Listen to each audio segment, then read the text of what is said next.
तीन शिरी सहा हात तया माझा दंडवत. श्री स्वामी समर्थ. नमस्कार स्वामी भक्त हो, स्वागत आहे तुमचं पुन्हा एकदा नवीन व्हिडिओमध्ये. या व्हिडिओचं शीर्षक आहे गोरक्षनाथांचं वास्तव्य आणि त्यांचे उपाय. त्याआधी व्हिडिओ पूर्ण पहा आणि चॅनलला सबस्क्राईब केलं नसेल तर आत्ता सबस्क्राईब करून घ्या. चला व्हिडिओला सुरुवात करू. जिथे गोरक्षनाथांचा वास असतो तिथे नशीब बदलतं. एक उपाय आजच करा. काही घरांमध्ये अदृश्य शांतता असते, जणू हवा बोलत असते. तिथे भय नसतं, पण एक दिव्य ऊर्जा धडधडत असते. आजचा पहिला भाग एक स्मरण आहे. बदल बाहेरून नाही, आतून सुरू होतो. फक्त श्रद्धा पुरेशी नसते, कृती लागते. रात्री चंद्राकडे पाहून मनात एकच वाक्य म्हणा, मी तयार आहे. एवढं म्हटलं की ऊर्जा हलू लागते. गोरक्षनाथांचा आशीर्वाद तेव्हा स्पंदन बनून शरीरात उतरतो. मार्ग उघडतो. जिथे चमत्कार दिसतात थांबू नका, प्रवास पवित्र आहे. कधी कधी जीवनात अडथळे येतात आणि आपण विचार करतो, माझ्यात काय कमी आहे. पण उत्तर सोपं असतं. आपण प्रार्थना करतो पण जोडले जात नाही. गोरक्षनाथ महाराज सांगतात, मन शांत असेल तर मार्ग दिसतो. आजचा उपाय साधा आहे. काळ्या धुपात लोबान टाका आणि धूर घरभर फिरवा. धूर जिथे जातो तेथील नकारात्मक ऊर्जा जळते. हे करताना मनात म्हणा, गोरक्षनाथ माझा मार्ग शुद्ध करा. काही दिवसात स्पंदन बदलतात आणि जे कठीण वाटत होतं ते सहज घडायला लागतं. श्रद्धा ठेवा. आजचा पुढचा टप्पा अधिक गूढ आहे. काहींना रात्री स्वप्नात चिन्ह दिसतात. पायऱ्या, साधू, भस्म, त्रिशूल किंवा बैल. हे योगायोग नसतात, हे संकेत असतात. कारण जेव्हा गोरक्षनाथ जवळ येतात तेव्हा अवचेतन मन आधी ओळखतं. आजचा उपाय, डाव्या हातावर भस्म किंवा चंदनाचा छोटासा ठिपका लावा आणि मनात म्हणा, मी गुरूंच्या मार्गावर आहे.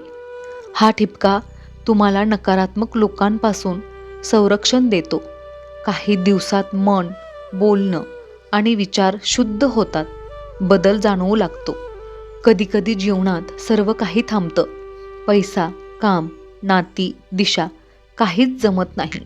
तेव्हा गोरक्षनाथ म्हणतात, ठरव, तुला नक्की काय हवं आहे.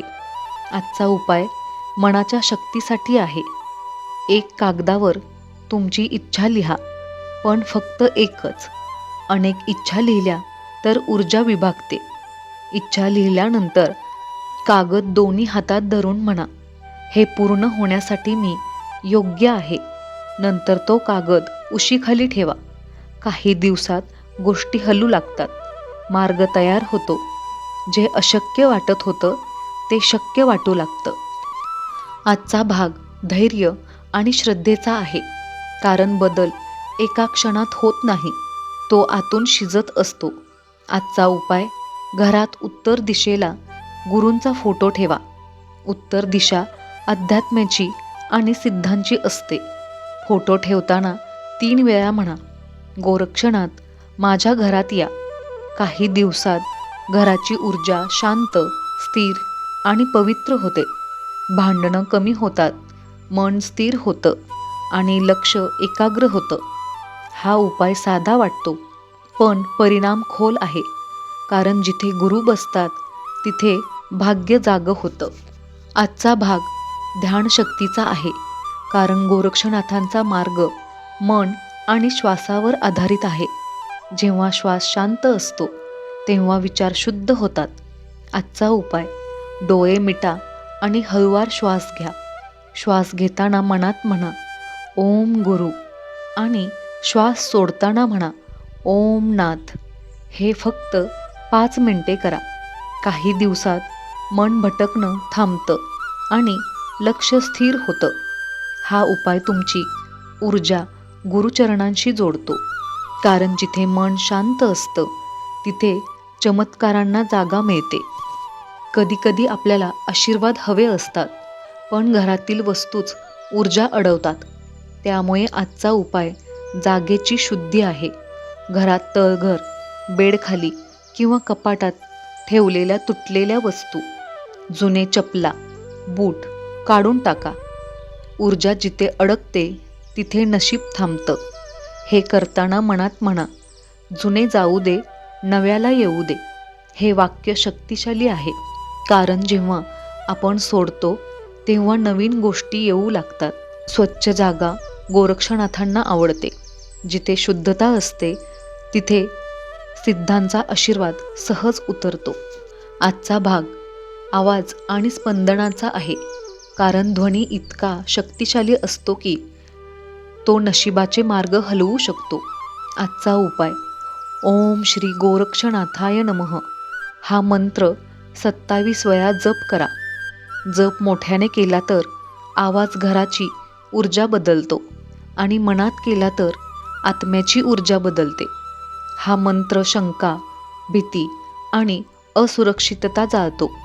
काही दिवसात बोलण्यात आत्मविश्वास, स्वभावात स्थैर्य येतं, कारण जिथे गुरूंचं नाव घुमतं तिथे अशुभ शक्ती राहू शकत नाही. कधीकधी आपण प्रयत्न करतो पण वेळ साथ देत नाही. तेव्हा गोरक्षनाथ सांगतात, धीर ठेवा, वाट बघा.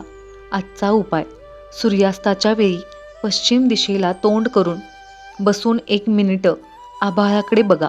मग हळुवार मनात म्हणा, जे माझ्यासाठी आहे ते मला योग्य वेळी मिळू दे. हे वाक्य तुमची ऊर्जा विश्वासशी जोडतं. काही दिवसात गोष्टी योग्य वेळी घडू लागतात. संधी जवळ येते, कारण जेव्हा तुम्ही घाई सोडता तेव्हा विश्व कार्यरत होतं. आजचा टप्पा प्राणशक्तीचा आहे, कारण शरीरातील ऊर्जा स्थिर असेल तर नशीब तेजस्वी होतं. आजचा उपाय, सकाळी उठल्यानंतर जमिनीवर पाय टेकवण्याआधी मनात 3 वेळा म्हणा, धन्य आहे हा दिवस. मग पाय जमिनीला टेकवा आणि 2 सेकंद थांबा. त्या क्षणी पृथ्वीची ऊर्जा शरीरात उतरते. त्यानंतर गुरूंचं नाव घ्या. हा छोटा विधी दिवसातील अडथळे हलके करतो. मन स्थिर राहतं आणि कामं सहज पूर्ण होतात, कारण दिवसाची सुरुवात जिथे कृतज्ञतेनं होते तिथे आशीर्वाद सहज येतात. आजचा भाग दृष्टीशक्तीचा आहे, कारण दृष्टी जशी असते तसंच जीवन घडतं.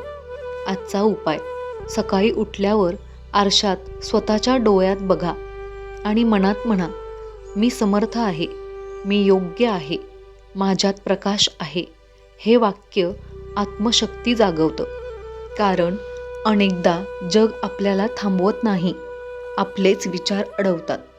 ज्या दिवशी आपण स्वतःला स्वीकारतो त्या दिवसापासून नशीब आपल्यासाठी वळू लागतं.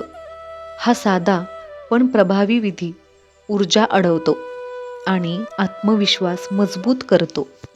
तुमच्या सर्वांच्या सुखासाठी प्रार्थना.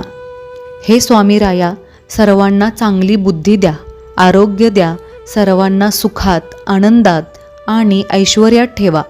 सर्वांचं सर्व मनोरथ पूर्ण करा व सर्वांचं तुमची सेवा करण्याचं मन परिवर्तन करा. सर्वांचं भलं करा, कल्याण करा, रक्षण करा आणि तुमचं गोड नाम मुखात अखंड राहू द्या. श्री स्वामी समर्थ. व्हिडिओ आवडल्यास लाईक, शेअर, सबस्क्राईब करा. कमेंट करायला विसरू नका. धन्यवाद.